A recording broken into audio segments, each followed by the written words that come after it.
ભાઈનું પર્સ ખોવાઈ ગયું છે। આ ભાઈનું બાઇક અહીંયા પડ્યું ને તો પર્સ ખોવાઈ ગયું છે। પાણીમાં પડી ગયું એક્ટિવા ફોર્સ આવે છે ને પાણી અહીંયા ભરાઈ ગયું તો મારું અહીંયા બાઇક ભરાઈ ગયું રિક્ષા પણ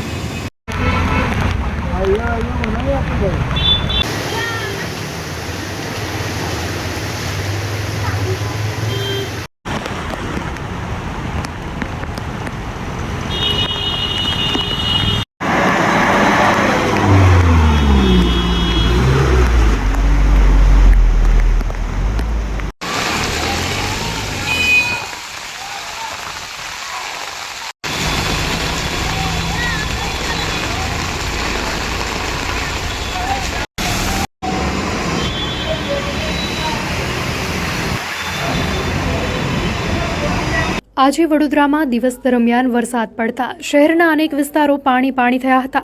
અલકાપુરી ગરનાળું પાણીમાં ગરકાવ થયું હતું। આ સાથે વાહન ચાલકો પાણીમાં ફસાયા હતા। આ સાથે જ દાંડિયા બજાર, રાવપુરા સહિત સિટીના વિસ્તાર પાણીથી પ્રભાવિત થયા હતા। ધોધમાર વરસાદને પગલે નીચાણવાળા વિસ્તારમાં પાણી ભરાયા છે। રસ્તા ઉપર પાણી વહેતા થતા પસાર થતા નાગરિકોને હાલાકી પડી હતી।